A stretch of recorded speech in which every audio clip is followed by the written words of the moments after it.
সংক্ষিপ্ত যুক্তরাজ্য সফরে এসে বাংলা টিভির সঙ্গে এক অন্তরঙ্গ সাক্ষাৎকারে ওয়ার ক্রাইম ট্রাইব্যুনালস, দুদকের কার্যক্রম, বিচার বিভাগের স্বাধীনতা এবং ধর্মভিত্তিক রাজনীতি নিষিদ্ধকরণের আইনি বাস্তবতা নিয়ে কথা বলেন অ্যাটর্নি জেনারেল মাহবুবে আলম। বিচার ব্যবস্থা রাজনৈতিকভাবে প্রভাবিত এই অভিযোগের তীব্র প্রতিবাদ করেন তিনি।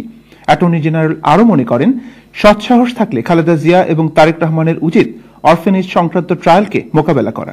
যেমন তারেক জিয়ার বিরুদ্ধে মানি লন্ডারিং কেস, তারেক জিয়ার বিরুদ্ধে এবং খালেদা জিয়ার বিরুদ্ধে প্রাইম মিনিস্টার্স অরফানেজ ট্রাস্টের অর্থ আত্মসাতের যে অভিযোগ, এই মামলাগুলো তো একেবারে গুরুতর অভিযোগ যে এতিমের অর্থ আত্মসাৎ। এই অভিযোগ একজন প্রাইম মিনিস্টারের ব্যাপারে কেন থাকবে, কেন তার পুত্রদের ব্যাপারে থাকবে? কাজে এগুলো তো আদালতে বিচারাধীন, এবং তারা যদি মনে করতেন যে না তারেক জিয়া এই সমস্যার সাথে যুক্ত না, তাহলে অন্ততপক্ষে তারা ট্রায়াল ফেস করার সাহস তারা দেখাতেন।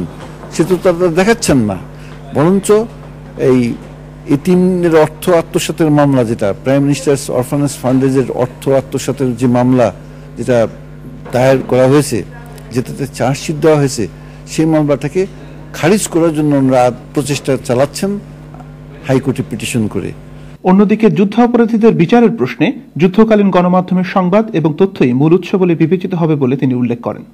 কাজটা শুরু হবে, এই কাজটা অন্যান্য বিচারের থেকে একটু আলাদা হবে এই কারণে, অন্যান্য ফৌজদারি মামলায় যেরকম পুলিশ একটা এফআইআর করে, তদন্ত করে, চার্জশিট দেয়, এখানে আইনটি অন্যরকম। ওয়ার ক্রাইমস ট্রাইব্যুনালে প্রসিকিউটর তিনি ঠিক করবেন যে কারা কারা কারা কারা যুদ্ধাপরাধ করেছিল, এবং তাদের সম্বন্ধে তথ্যপাত্য যেগুলো সংবাদপত্রে বা টেলিভিশনে বা অন্যান্য জায়গায় যেভাবে প্রচারিত হয়েছিল, সেগুলোই আপনার সাক্ষী সাবুদ হিসাবে এখানে ব্যবহার করা যাবে।